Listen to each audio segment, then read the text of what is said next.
Hola, ¿qué tal? Amigas, amigos televidentes en Extra Plus, un gusto saludarles, darles la bienvenida a esta edición de Adelante Nicaragua, edición en la que vamos a conversar con el historiador Rafael Casanova Fuertes. Muchas gracias por estar con nosotros para conversar un poco de un hecho hace 51 años, 51 el 27 de agosto, es decir, este lunes, ¿no? Se cumplieron 51 años de Pancasán, conocida como la gesta heroica de Pancasán, que lo cierto es que es una masacre. Sí, es una masacre. Hubo poca respuesta de parte de la guerrilla y fue prácticamente aniquilado el foco guerrillero en proceso de formación. O sea, no es una guerrilla ya constituida. Sí. Apenas 35 combatientes a los cuales se le lanzan una fuerza. Al haber sido detectada, se le lanzó una fuerza muy superior, casi más de 500 hombres, más de 600 efectivos. Sí. Prácticamente sí. Se le lanzaron ahí con formación, lo que tenía con formación pues antiguerrillera, y proceden a hacer el aniquilamiento, pues son detectados. Ahora, la batalla real, el combate no es en Pancasán, porque la guerrilla está concentrada en Pancasán, ¿verdad? Sí. En Fila Grande. Sí. Pero son detectados en la hacienda La Washington, que es pegada a la finca de Pancasán, que creo que era de los hermanos Rodríguez, Antonio y Fabián, sí, que también eran integrantes del frente. Sí. Efectivamente. Cuando hablamos de toda la capacidad antiguerrilla que tiene la Guardia Nacional en ese momento, estamos hablando de una capacidad distinta, limitada, con respecto a la capacidad que tiene 10 años más tarde. Con la EBI. Porque estamos hablando de 1967, es decir, la formación antiguerrilla, la formación antisubversiva, decía la Guardia Nacional en los años 70, la adquieren después de Vietnam. Después de Vietnam. Es decir, porque hay que recordar que en Vietnam, Ho Chi Minh, en la independencia de Vietnam, aplica los conocimientos del general Sandino en la guerra de guerrilla, y lanza una guerra de guerrillas fuera de una guerra convencional a la que estaban acostumbrados los franceses, por ejemplo. Y dentro de la propia experiencia pues vietnamita, sí, asiática, pues. En este caso, yo creo que acaba de cumplir el aniversario de la muerte del general Giat, que le llamaron despectiva o reconociéndole en Vietnam, Napoleón de Monte. Ya había una preparación antiguerrillera que entró dentro del programa contrainsurgente de la ALPRO, en el aspecto de la asistencia militar, Alianza para el Progreso. Sí. Entonces, estaba la Escuela de las Américas, pero estaban aún basadas en los movimientos guerrilleros convencionales, principalmente. Y la guerrilla, a su vez, lo que tiene es la experiencia de la Sierra Maestra. Es el auge también de los movimientos guerrilleros. Algunos de ellos persistieron heroicamente, como el colombiano, ¿verdad? Sí. Estaba en la FAL de Venezuela, en un auge en ese momento. Está el movimiento guerrillero en Guatemala. En Guatemala, yendo para, incluso en Costa Rica, pero bueno, un poco antes, el movimiento que termina en el 49, ¿no? Todo el movimiento que termina en el 49 con Pepe Figueres. Ah, no, 48. 48 con Pepe Figueres. Pero yendo más para allá, Colombia tiene la FARC que está empezando. Tenemos en Venezuela, tenemos en Uruguay, en Paraguay, en Argentina. Intento del movimiento guerrillero. Y es contradictorio. Algunos de ellos, y yo le hice una lectura de la refutación a Sergio Ramírez sobre algunos de ellos, como el de Colombia y el había movimientos independientes. Bueno, ahí está el ELN de Colombia, ¿verdad? Sí. Que surge por esos años. Pero fueron formados por los partidos comunistas. El de la Guatemala, de las primeras FARC, es impulsado por el Partido Guatemalteco del Trabajo. El de Venezuela, Partido Comunista Venezolano, que después, bueno, hay otra cosa. El de Colombia, pues la FARC, que luego, pues después se dividen. Y están los mexicanos también. Y los mexicanos con el MAR. Con Lucio Cabañas. Es decir, hay un auge a nivel internacional. Pancasán está rodeado de todo un movimiento internacional, la guerrilla. Y la de Vietnam, que resulta ser un trauma para los Estados Unidos, es la que, como decía, le va a dar lecciones de contingencia. Por ejemplo, ya esos nuevos cuerpos élite que forma Estados Unidos ya son basados en la experiencia de Vietnam. Sí. En Nicaragua la EBI está basada en eso, dentro del aspecto técnico y el proceso de aniquilación de la base social, etcétera. De ahí que algunos movimientos guerrilleros, como en este caso voy a poner por ejemplo el salvadoreño, calca la experiencia guerrillera de Vietnam, del FLN, del Frente de Liberación, el llamado Vietcong, ¿verdad? Sí. Donde eran capaces de construirse la retaguardia ahí mismo, de prepararse ahí mismo. Me decía un miembro de las tropas especiales que hubo en Nicaragua que ellos aprendieron la experiencia vietnamita ya durante el gobierno de los años 80, y que una de las fallas del movimiento militares, del movimiento del Che, ¿verdad?, era que iban con la experiencia de la sierra. De la Sierra Maestra en Cuba. Por ejemplo, en El Salvador los salvadoreños eran capaces de ocultarse dentro del mismo terreno, no caminar mucho, que también el territorio y la retaguardia dentro del mismo terreno, y que aplicaron técnicas vietnamitas, por ejemplo la de los túneles. Sí. Y cómo hacer la guerrilla urbana también dentro de las condiciones del FLN allá en Vietnam, pues. Es decir, que yo diría, aprendió el movimiento revolucionario y aprendió también el imperialismo, y aprendieron también los ejércitos contrainsurgentes de las derechas oligárquicas de América Latina y el mundo. Sí.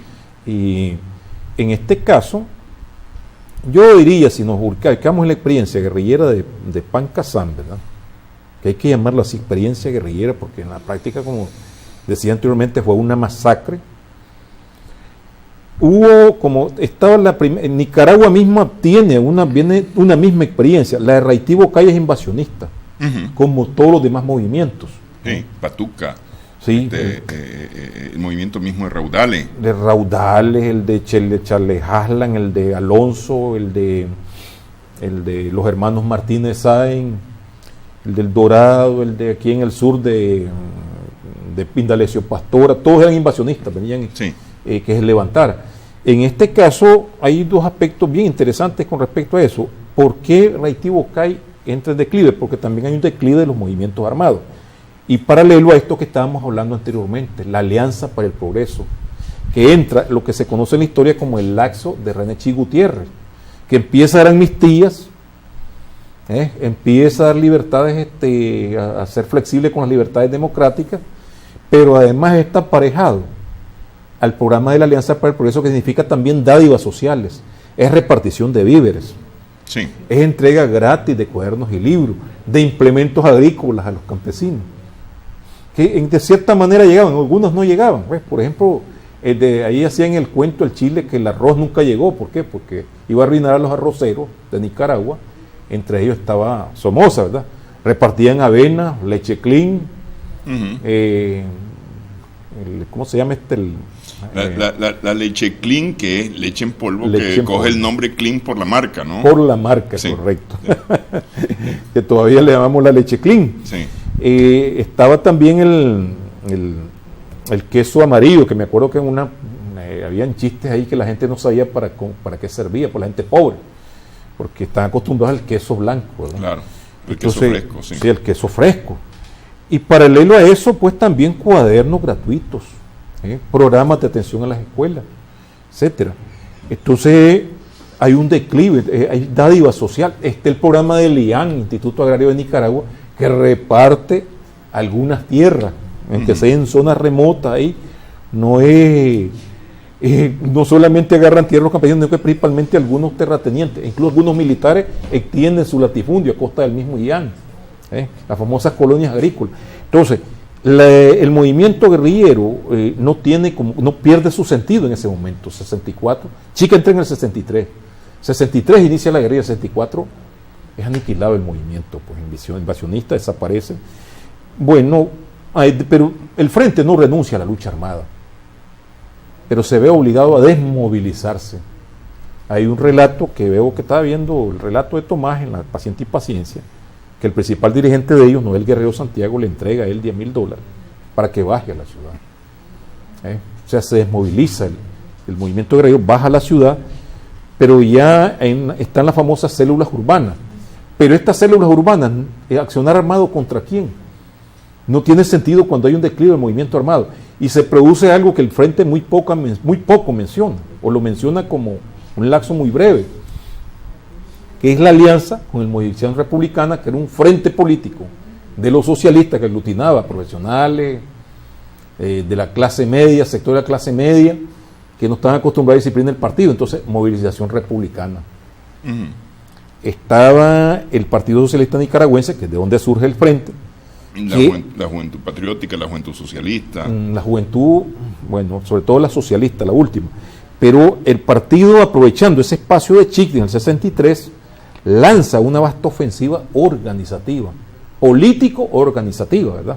Que es lo que contrariaba lo político-militar.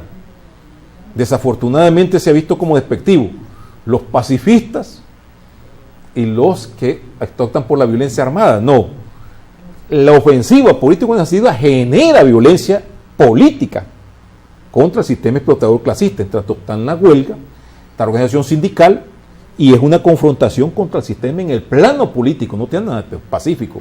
No se iban los obreros a una huelga con el permiso del terrateniente, sí, con independencia de que este fuera opositor o no.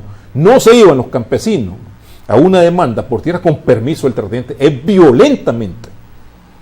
Entonces es violencia social contra el Estado de con formas no armadas. Esa confusión me parece que hay que obviar, hay que aclararla, porque se atacó hasta de forma despectiva a quienes desarrollaban el trabajo político organizativo.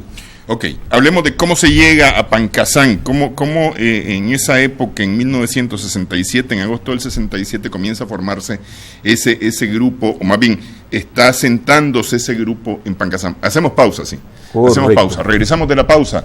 Estamos conversando con el historiador Rafael Casanova Fuertes.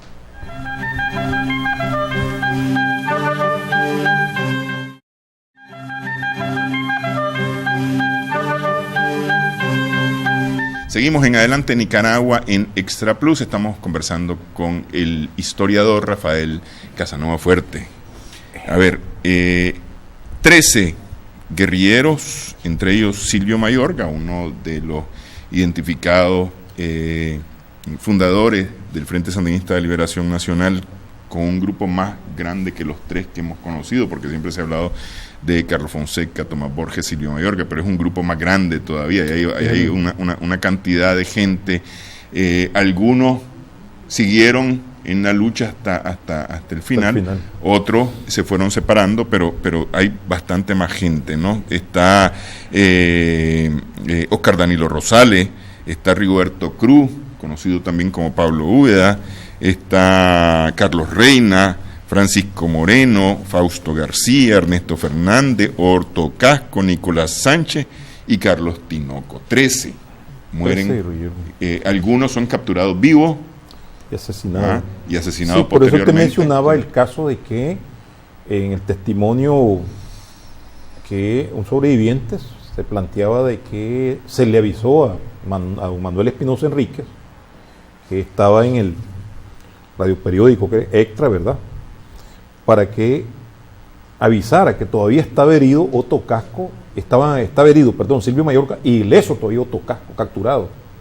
Sin embargo, la Guardia Nacional y don Manuel lo denuncia, pues lo da a conocer, en aras de que se le salve la vida, pero ya habían sido asesinados. Hay otro como el caso del tigre del Cerro Colorado, que le llamaban a Nicolás Sánchez, que ese apodo se lo puso Silvio Mayorga, que fue herido en el pie, ¿verdad?, porque eso fue prácticamente una emboscada que le extendió la Guardia. Hubo errores. Claro, es una guerrilla en gestación, es parte de una experiencia. Se dice que uno de Francisco Moreno logra detectar a un hombre que anda buscando, y cuando le pregunta, anda buscando la yegua del capitán, y no lo captura. Este hombre inmediatamente va a dar la denuncia. Ahí anda un hombre extraño, pues, que en la zona, que estoy el otro.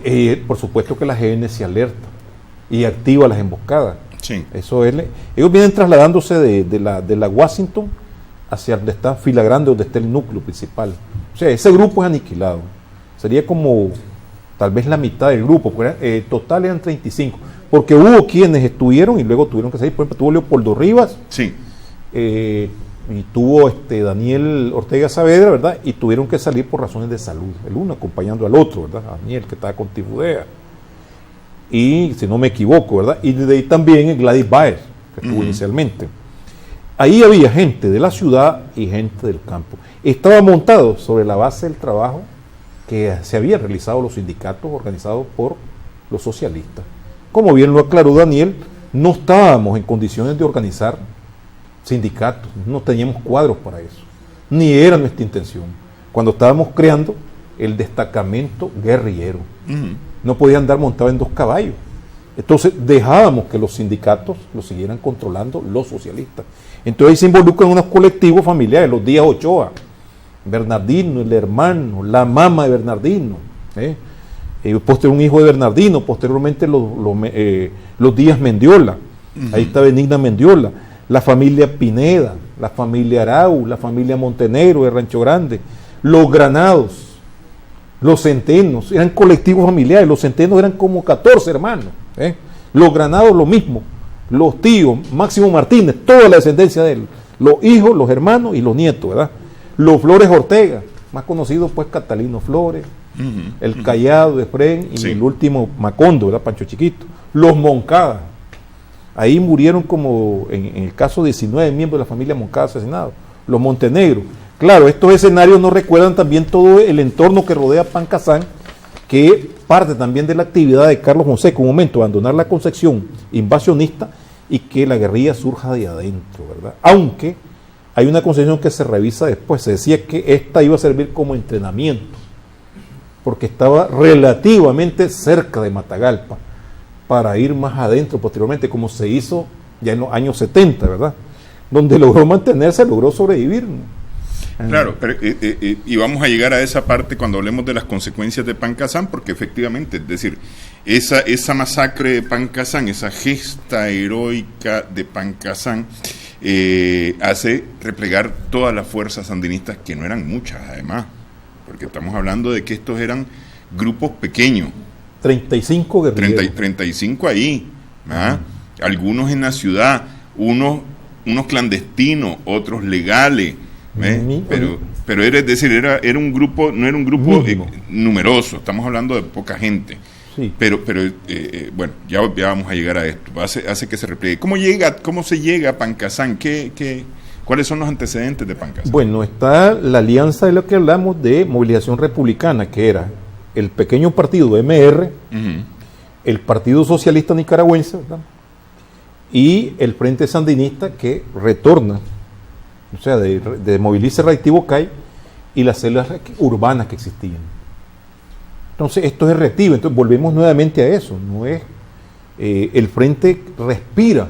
Me decía un sociólogo, allá en los años 80, cuando analizamos este fenómeno, me parece que es también una visión crítica temporal del momento la que hace tanto Carlos a la alianza MR, porque la criticó, descuidamos nuestro trabajo, que gracias a que Rigoberto Cruz se mantuvo ahí en el norte como activista, ¿verdad?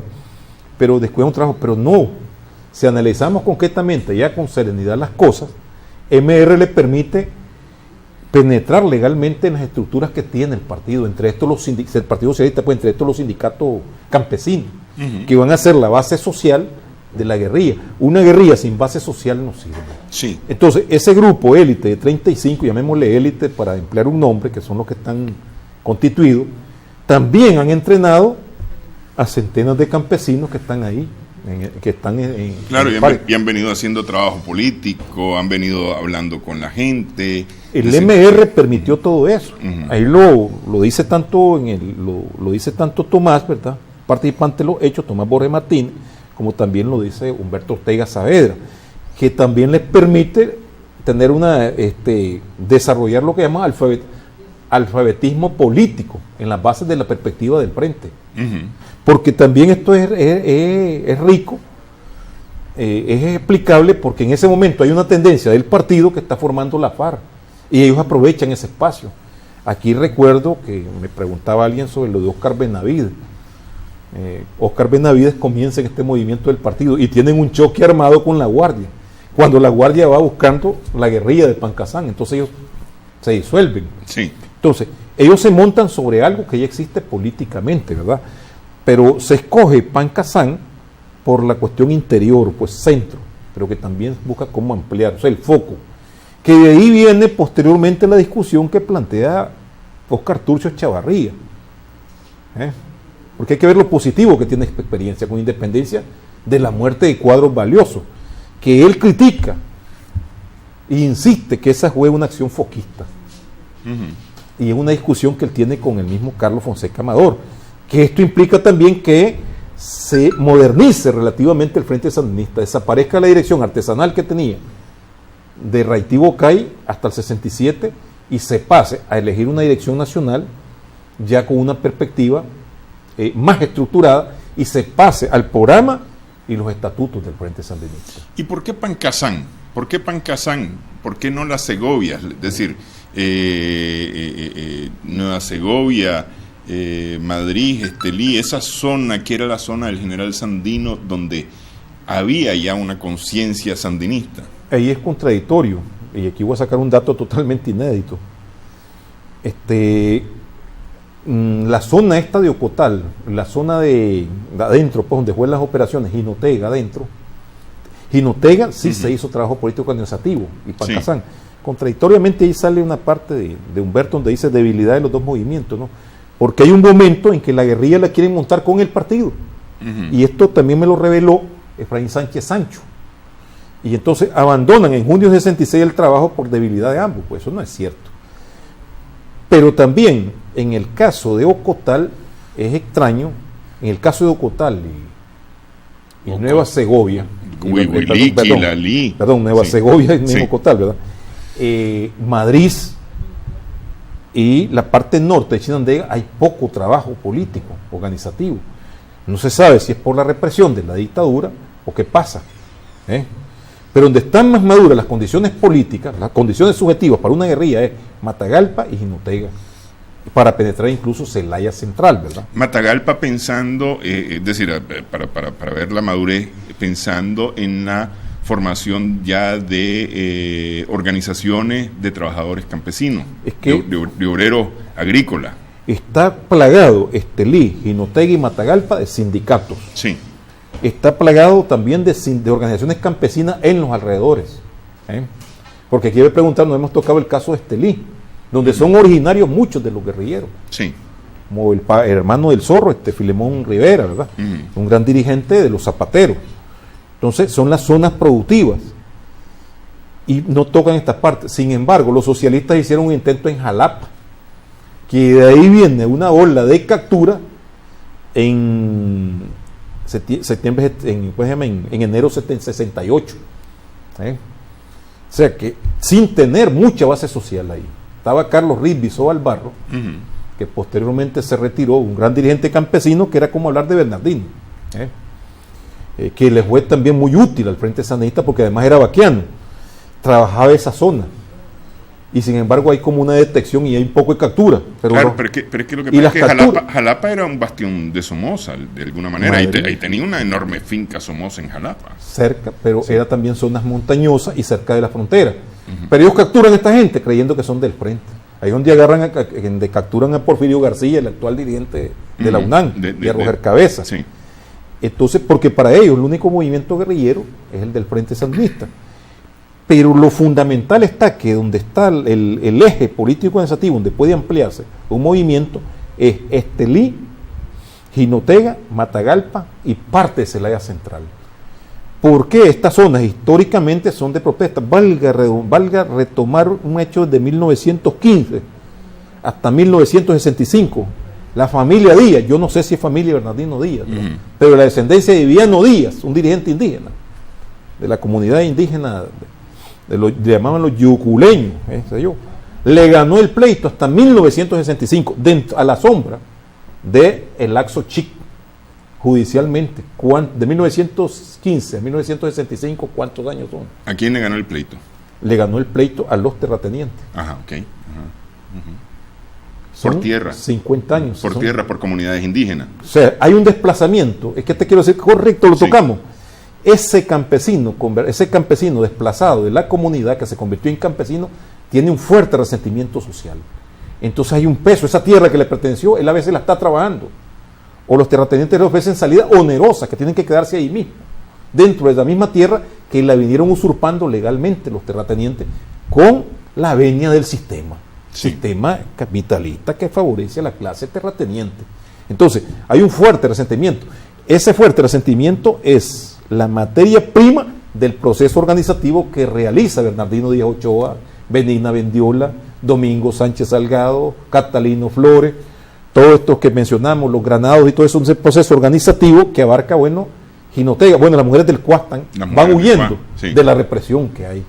Porque, la Guardia aprovecha para lanzar el olor al movimiento guerrillero, aprovecha para lanzar una vasta ofensiva. Aunque Pancasán, la zona Pancasán está largo del Cuá. El Cuá está metido en Jinotega, está en el corazón de Matagalpa prácticamente. La trunca. Sí. Es que están los senderos que se hacen, Matagalpa, para llegar a la ciudad, las rutas. Ruta a Matiguás, ruta hacia todas esas partes. Sí. Entonces esto va a ser como el foco, aunque se hablaba de que había que trasladarla más para adentro, porque era una zona como que estaba como que dicen el centro de Matagalpa. Sí. No es que esté pelada, pero está rodeada de comarcas. Entonces la represión se asienta contra el movimiento campesino de Matagalpa, de Jinotega, de Estelí y por supuesto contra el movimiento urbano. Claro, las comarcas de alguna manera son semirurales, aunque son urbanas, son semirurales, y ahí hay presencia de jueces de Mesta. Sí. No, y familias enteras de jueces de Mesta, familias enteras de organizados en los sindicatos, militantes socialistas, militantes de sindicatos, colaboradores de la guerrilla y semilleros de la guerrilla. Sí. Ahí hay que recordar aquel famoso trabajo que hizo Omar Cabezas, porque esto no lo hemos tocado. Están los remanentes del movimiento de Sandino, los sobrevivientes. Por eso yo preguntaba, hacemos pausa, y por eso yo preguntaba que por qué no las Segovias, que es la base social sandinista que queda pendiente en 1934 después del asesinato de Sandino. Lo tocan posteriormente, ya con lo de Sinica más adelante. Ok, hacemos pausa nuevamente en esta edición de Adelante Nicaragua.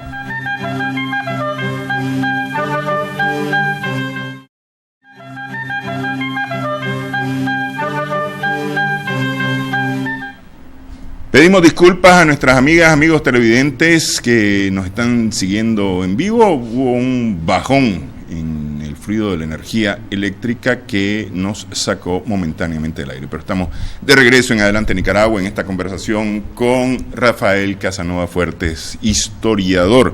Hemos hablado de las condiciones en la montaña, principalmente las condiciones organizativas, pero hay una serie de condiciones en las ciudades que también se están desarrollando, es decir, hay todo un contexto de lo que está ocurriendo en las ciudades.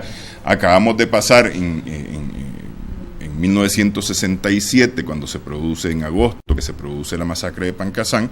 Digo acabamos de pasar porque es un saltito pequeño en la historia. En enero del 67, la masacre del 22. La masacre del 22 de enero, sí, que tiene como referente inmediato la campaña electoral, en la cual la Unión Nacional Opositora, integrada por el Partido Social Cristiano, el histórico Partido Conservador, que presta su casilla, ¿verdad?, el Partido Liberal Independiente, que rechaza cualquier alianza con todo movimiento de izquierda, en este caso estaba el MR.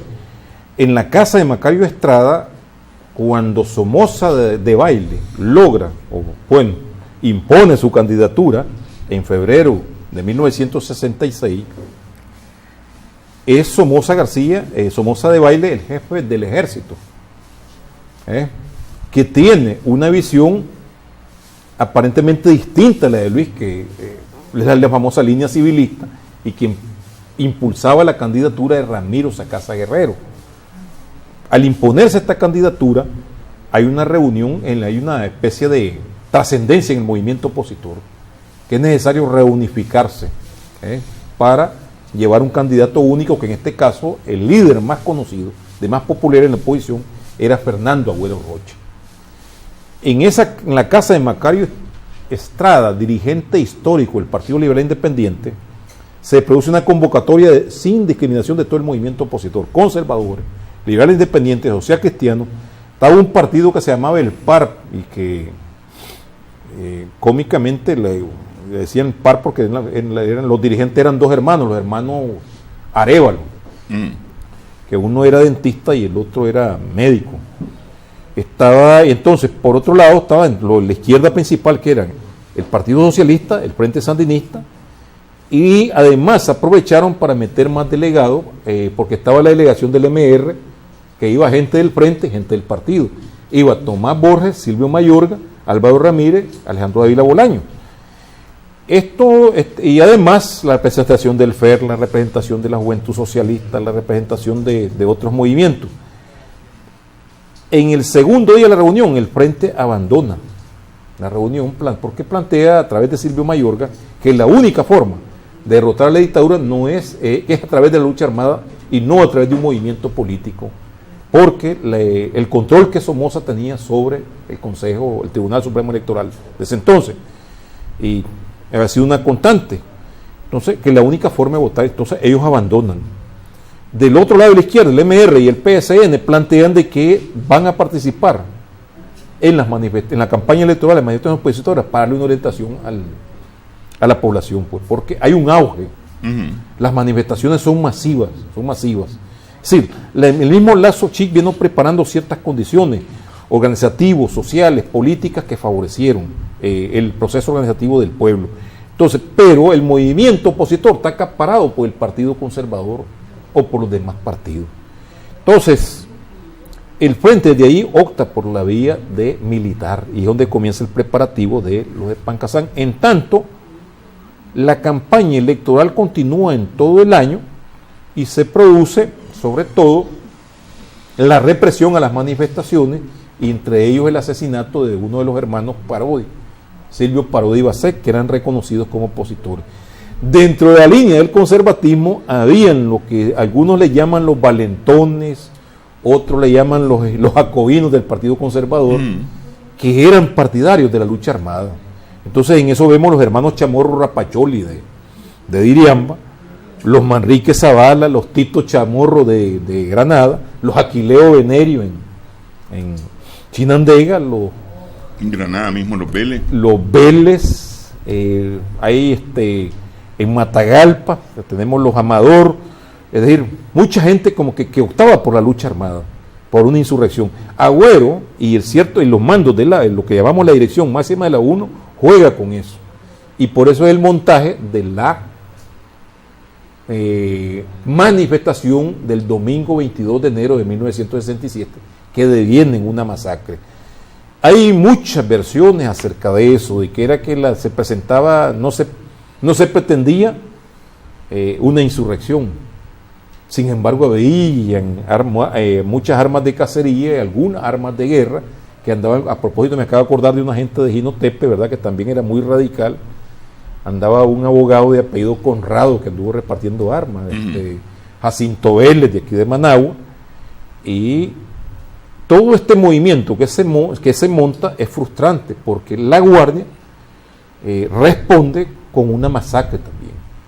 Entonces, esto es un antecedente y provoca una especie de frustración en la población, porque es llevada ahí, se dan cuenta pues que fueron llevados ahí en una provocación, porque bueno, ellos avanzan sobre la Roosevelt hasta presionar a la Guardia Nacional, y esto de hecho iba a provocar esa masacre. Y esa aunque el 22 de enero es todavía una nebulosa de cómo empezó el tiroteo que termina en la masacre, porque hay muchas versiones de cómo empezó, que si un guardia fue el primero que disparó, que si fue de parte de la manifestación, incluso hasta David Tejada lo involucran disparando eventualmente en el 22 de enero del 72.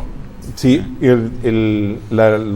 propósito de esto último, lo de David fue también una versión que se dio. Recordemos que él tenía experiencia militar, ya era militante del Frente, y se dio esa versión para justificar el asesinato en abril del 68 que se dio contra él, porque así había alguna gente que andaban armadas de armas de guerra como Garan. Bueno, el mismo David andaba una. Me recuerda Efraín Sánchez que él logró conseguir una carabina que era arma de guerra. Chinto Vélez andaba bien armado. Me acuerdo de un ribense que participó, que también fue militante del Frente, José Dolores Abarca, andaba con un Garan a la orilla de Fernando Agüero. El mismo Fernando Agüero andaba armado de 2 pistolas, pero Joaquín Chamorro andaba armado, ¿verdad? Decir, y un poco de que si se le hubiera, lo que se dice es que si los campesinos hubieran dicho, pues los campesinos hubieran traído y tal vez hubiera sido un empate. Bueno, esas son las cuestiones que se pudieran haber dado. Porque, bueno, ¿quién le inició? Bueno, la muerte de Pineda, que Pineda dicen que la misma guardia le disparó de forma nerviosa, y que el disparo vino de los manifestantes. A mí me decía un participante en los hechos, yo platiqué con varios participantes, entre ellos el difunto Aguirre, el periodista, ¿verdad? Jorge Galo, creo que está vivo, bueno, tenemos vivo todavía Onofre Guevara, y gente que participó. A mí me decía, por ejemplo, en Santa Teresa, alguien que dicen que todos ellos venían armados de pistola. Y tenían experiencia militar porque eran buenos a las vendetas. Y dice que si a ellos, los orguerangos, dicen que se agarraron a tiros con la guardia, que tiraban en piña, de una manera desordenada. Y entonces la guardia también a su vez disparaba de forma desordenada. Es decir, hubo una anarquía que si hubiera sido organizada, tal vez los resultados hubieran sido otros. Sí. Pero no hubo intención, en este caso, lo que es evidente, no hubo una coordinación para, bueno, o hacemos una insurrección o hacemos una provocación. Claro, es decir, no se indicó a los participantes en ese momento cuál era la idea de decir, los participantes vinieron a una manifestación, no vinieron a un enfrentamiento armado en ese momento, por lo menos la gran parte de los manifestantes. Y esa es una de las cosas que se ha criticado de ese movimiento o de ese día, de la organización de ese día, el 22 de enero. Pero todo esto, de alguna manera, viene echando semillas en el camino de la insurrección. De la insurrección y del movimiento armado que se debe hacer de forma organizada. Esa es como una especie de parteaguas, pero lo equivocado es como creer que todo el mundo salió, eso es paulatino, salió a sumarse al frente. Eso no es así. Y la experiencia histórica nos lo dicta, pues no, un movimiento que emerge como masivo, que los va a convertir en algo conducente de un día para otro, es absurdo. Y por eso es que le critico a algunos de los contemporáneos que algunas de sus acciones han sido de aventurerismo político en la actualidad, para hablar de algo actual. Entonces, en este caso, el EPSLN logra captar ese descontento, pero no es que los capta de un día para otro, sino que esa actitud combativa del pueblo lo viene captando paulatinamente. Y de ahí surge la experiencia de Pancasán y la experiencia de la guerrilla urbana. La experiencia de Pancasán, ¿qué consecuencias tiene o qué elementos? Además de que tenemos la muerte de Silvio Mayorga, un golpe duro, la muerte de Otto Casco, de mismo Rigoberto Cruz, el gran organizador campesino, la muerte de Ernesto Fernández Cucaracha, que de paso había sido de la Guardia, ¿verdad? La muerte del doctor Ascordanilo Rosales, la muerte de Carlos Reina, la muerte de muchos compañeros valiosos. Bueno, en el mismo cambio, ese Nicolás Sánchez, el tigre del Cerro Colorado, un organizador, pero además de eso un hombre valiente. Es decir, de Francisco Moreno, el Cheito Moreno. Es un golpe bien duro, pero bueno, ya hay una organización que no se rinde, va y al poco tiempo provoca Sinica. Que es importante destacar de que Sinica se produce porque los campesinos entrenados, encabezados por Denis Ortega, llamado como Chico Chiquito Macondo, empiezan a hacer acciones por su cuenta. Entonces se envía al poco tiempo, es decir, acciones contra jueces de Mesta, contra blancos que tienen ahí en la montaña, que hay que verlo como tal, contra comisariatos de terratenientes que son a la vez capitanes de cañada, sí, son elementos represivos. Entonces hay ejecuciones de terratenientes. Hay ataques a patrullas de jueces de Mesta revueltas que andan pues prácticamente con patrullas ajenas. Entonces eso implica el montaje de Sinica. Pero yo diría en este caso, en el contexto político, antes de Pancasán, en el 67, decía un amigo sociólogo, el Frente Sandinista era poco conocido, pero después de Pancasán hay una guerrilla, hay un costo, hay una derrota política, pero moralmente hay un realce. El Frente Sandinista está en la lucha armada. Estos muchachos están jugando en serio. Sin embargo, hay un elemento contradictorio que, si no me equivoco, es Humberto Ortega el que lo marca en 50 años de lucha sandinista, cuando dice que Pancasán marca el inicio de la acumulación de fuerzas en silencio. Hablemos un poco sobre las repercusiones. Implícitamente puede ser. Sí, las repercusiones que tiene Pancasán para lo que serían los siguientes años de la lucha contra la dictadura somocista.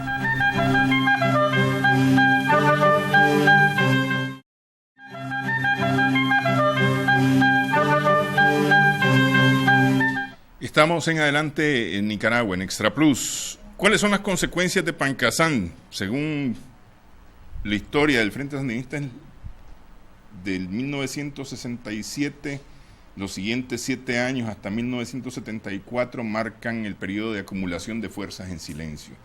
La guerrilla se replega al fondo de la montaña, ya se busca Guaslala, sale el tema de Sinica, más adelante de Guaslala, ya yendo para Celaya Norte. Yo diría de que el movimiento, el de Sinica, es como impulsivo, lo que me contaba un participante en los hechos, ¿verdad? Que ocupaba un cargo de dirección en el FSLN, era Efraín Sánchez, fue mi vecino, me decía de que ellos le tratan de dar forma a Sinica porque los campesinos empiezan a hacer acciones por su cuenta. Esto fue algo como repentino y que no llega a plasmar, pues digamos, tienen que bajar nuevamente a la ciudad y se producen. Yo diría, bueno, el revés de Pancasán es extensivo también al sector urbano. Se producen capturas de gran cantidad de los dirigentes y cuadros, o muertes en combate, como es el caso de Julio Buitrago y el poeta Leonel Rugama. Es que eso iba a decir, en julio del 69 tenemos, es decir, como una muestra, digamos, de esa acumulación de fuerza en silencio, el caso de Julio Buitrago, el padre de la resistencia urbana, comandante Julio Buitrago, y 7 meses después, en enero del 70, Leonel Rugama, en condiciones muy similares. El frente está en el caso de la guerrilla urbana, está en una situación precaria, no solamente es en el caso de la montaña. Entonces esto implica de que haya una revisión de eso, y van las discusiones que hay. Bueno, vamos a continuar dentro de este intento improvisando en el foquismo, o hagamos un programa y definamos una táctica y una estrategia. Y ahí es donde se puede hablar, sí, el proceso de acumulación de fuerzas en silencio. Porque la misma proyección de Pancasán ha permitido ganar simpatía, pero internamente el movimiento está golpeado.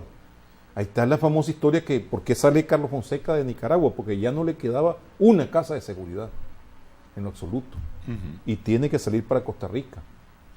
Entonces, pero sin embargo, ahí viene una nueva cantera, que es donde vienen los famosos que vienen de los estudiantes que desertan de la Unión Soviética, que vienen a integrarse a la lucha, y también del movimiento estudiantil que pasa ya a ser controlado por el frente, el movimiento universitario, ¿verdad? Entonces hay una cantera. Y también en este caso ya no es el movimiento, ellos llamaban la legalidad dentro de la clandestinidad. Hay bastante trabajo, ya empieza a darse un trabajo político del movimiento estudiantil, intentos de los famosos comités populares, también el movimiento cristiano, donde ya se incorporan sacerdotes progresistas a la lucha del Frente Sandinista. Entonces, la guerrilla se va a montar nuevamente ya en la parte más interior, pero ya no va a realizar un proceso de compartimentación, de tratar de no chocar con la GN, sino en silencio. Y en este sentido vuelven a retomar las bases antiguas de los Granados, de los Centenos, ya no de la familia Díaz Ochoa, ¿verdad? Es difícil, asesinan a Bernardino, la represión de la GN continúa. Son asesinados sindicalistas en Matagalpa, es asesinado Bernardino Díaz Ochoa, asesinan a varias personas, ¿verdad?, de menor relevancia que Bernardino, ¿verdad?, donde están colaboradores, pero la guerrilla empieza a formarse en silencio, acumulando fuerza en la ciudad y también en el campo y la montaña. Entonces, Pancasán como que da una lección. Decíamos anteriormente, el FSLN ya tiene estatutos, ya tiene un programa de lucha, ya tiene una definición estratégica. Cuando aparece, nuestra propuesta estratégica es la guerra popular prolongada. Es decir, no es que vamos a derrotar a Somoza de un día, o el sistema capitalista Somoza de un día para otro, sino que nuestra estrategia se llama guerra popular prolongada.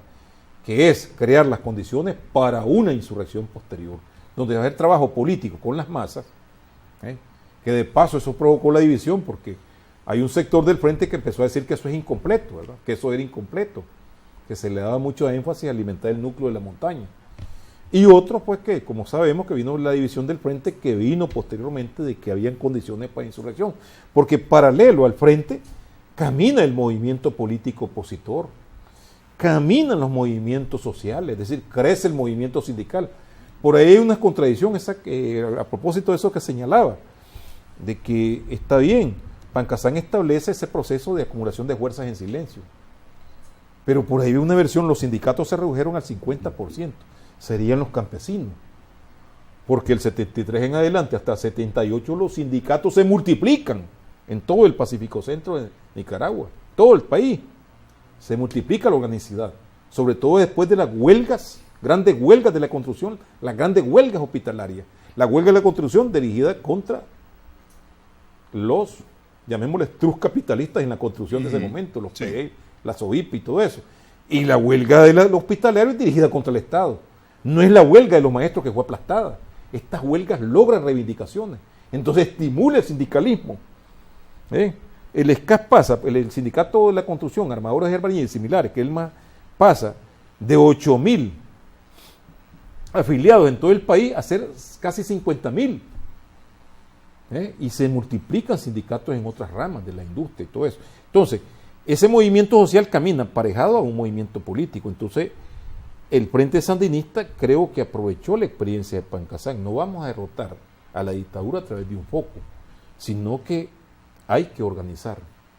Además que Pancasán no estaba buscando el enfrentamiento en ese momento. Pancasán es creando condiciones para el foco guerrillero. Sí.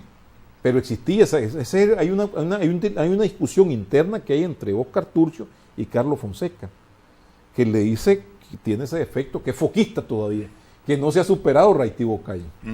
Lo que se superó fue el invasionismo, pero que cayeron en el foquismo, en la experiencia de Pancasán. Estaban creando un foco guerrillero, que por supuesto fue detectado por la GN antes de tiempo.